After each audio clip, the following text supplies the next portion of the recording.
Bem-vindo ao canal Evangelho Puro Trechos, canal não oficial do irmão Mário Persona. Você escreveu perguntando de que mal nós devemos nos apartar. Bem, basicamente nós somos exortados a nos apartarmos do mal moral, do mal doutrinário e também do mal eclesiástico. Em toda a palavra de Deus, nós somos exortados a não nos conformarmos ou nos acomodarmos ou tomarmos a forma do erro, mas a nos separarmos dele. Nem sempre a coisa é preto no branco ou fácil de identificar, ou seja, você não vai encontrar uma passagem que diga: apartai-vos do erro moral, do erro doutrinário, do erro eclesiástico, da contaminação, etc, etc. Não. Nós temos o Espírito Santo e temos a palavra de Deus para discernirmos o que é errado aos olhos de Deus. Na maioria dos casos, esses erros se misturam de tal modo que fica até difícil compartimentá-los como moral, doutrinário, eclesiástico. Para nós, o fato de ser erro já devia bastar. Por exemplo, a Epístola de Judas denuncia 3 tipos de erros, dos quais nem precisa dizer que precisamos manter distância. Judas 1, versículo 11. Ai deles, porque entraram pelo caminho de Caim, primeiro, foram levados pelo engano do prêmio de Balaão, segundo, e pereceram na contradição de Coré, terceiro. Quais erros são esses? Caminho de Caim é a justiça própria. Pode ser considerado um erro moral, porque visa a satisfação da natureza carnal. Caim se deixou levar pelo pensamento carnal quando ele achou que tinha algo em si mesmo, ou nos seus esforços, que fosse aprazível a Deus, o fruto do seu trabalho.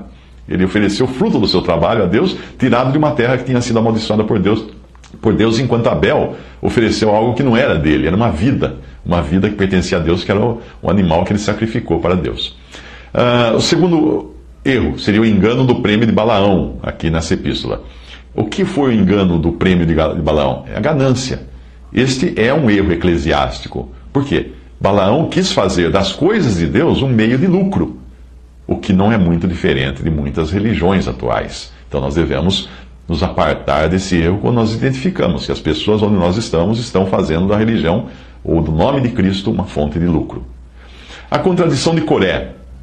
Que erro foi esse? Foi insubordinação à autoridade de Deus e àquele que Deus havia levantado, Arão e seus filhos.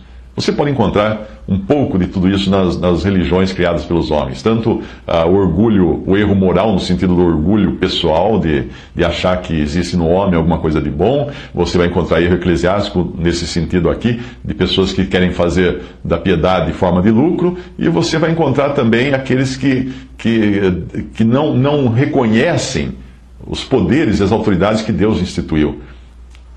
E o senhorio de Cristo, especialmente no meio daqueles congregados ao nome do Senhor. Sobre essa passagem, Charles Mackintosh escreveu o seguinte, abre aspas: Judas resume os 3 tipos de caráter do mal, conforme é evidenciado nestes homens, e também da independência de Deus. Primeiro, o mal natural, a oposição da carne ao testemunho de Deus e ao seu povo genuíno, e o ímpeto que essa inimizade dá ao desejo da carne.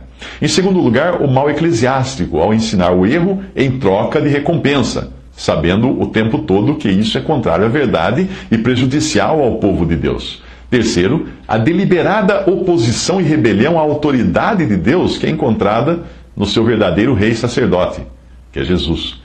Conforme nós somos lembrados aqui, estas 3 formas de mal foram representadas por Caim, Balaão e Coré. E agora nós aprendemos que, por meio da energia do inimigo, elas são reproduzidas em cada época da igreja, por não passarem de expressões típicas do corrupto coração humano em oposição à obra do Espírito de Deus. Tendo sido assim alertados e instruídos, não é difícil detectarmos todas essas formas de corrupção na igreja de Deus nos dias atuais. Fecha aspas, até aí, Mackintosh. Uma forma de identificarmos os erros, principalmente eclesiásticos, é lendo as cartas às 7 igrejas que nós encontramos em Apocalipse.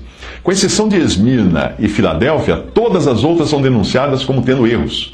Quando nós olhamos os erros delas, podemos também identificar o que seriam erros eclesiásticos.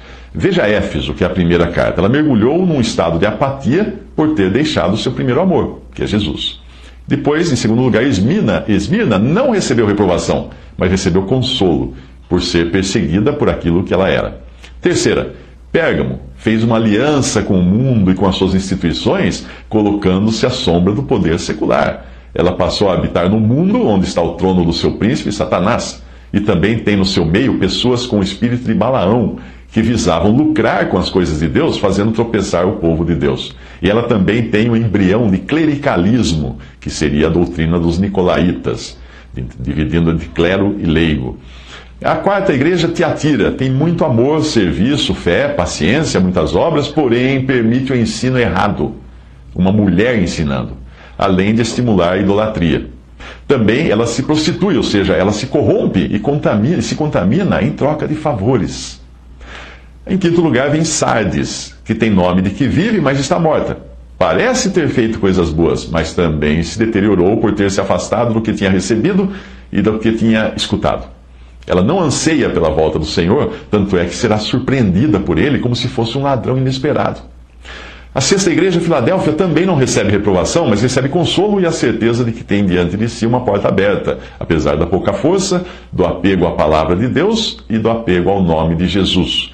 Portanto, o inverso dessas três características, muita força e sem compromisso com a palavra de Deus e sem compromisso com o nome de Jesus, também denota um erro eclesiástico. A sétima é a Laodiceia, que é tudo de ruim. Monidão, justiça própria, interesse em lucro, contaminação. Por isso ela é exortada a comprar vestes brancas. O Senhor está do lado de fora, buscando comunhão individual agora. Ele bate a porta. E quem ouvir pode abrir a porta, já que coletivamente Laodiceia é um desastre. O que fazer quando nós nos deparamos com o mal, onde estamos congregados? Quando Moisés viu a corrupção no arraial de Israel, ele armou a tenda fora do arraial. Êxodo 33:7 diz que tomou Moisés a tenda e a estendeu para si fora do arraial, desviada, longe do arraial, e chamou-lhe a tenda da congregação. E aconteceu que todo aquele que buscava o Senhor saía à tenda da congregação que estava fora do arraial. Paulo manda Timóteo se apartar dos que têm má doutrina, em 2 Timóteo 2,19. Todavia o fundamento de Deus fica firme tendo este selo: o Senhor conhece os que são seus, e qualquer que profere o nome de Cristo, aparte-se da iniquidade. Judas nos alerta para os que causam divisões, que é o outro pecado, o outro erro. Judas 1,19. Estes são os que causam divisões sensuais, que não têm o espírito. Existe ainda o mal moral e a sua necessidade de julgamento pela Assembleia, como nós encontramos em 1 Coríntios 5, capítulo 5. Num artigo de um autor chamado Patterson, o artigo chama-se The Walk of Saints According to the Spirit, que seria o andar dos santos de acordo com o Espírito. Existe um trecho que diz assim, abre aspas, aqui estão a razão e a garantia bíblicas para abandonarmos os sistemas religiosos criados pelos homens. Nós fazemos assim não simplesmente por existir uma grande parcela de mal nesses sistemas, mas porque Cristo está fora desses sistemas. E nós desejamos ir a Cristo e dar a Ele o seu lugar de direito. Nós saímos a Ele, fecha aspas. E aí nós temos aquela passagem bem conhecida de Hebreus 13:13, que serve de exortação para nós, quando o arraial cristão se tornou muito parecido com o arraial do judaísmo, do qual os cristãos da época eram exortados a abandonar. Saiamos, pois, a ele, a Cristo, fora do arraial, levando o seu opróbrio ou a sua vergonha.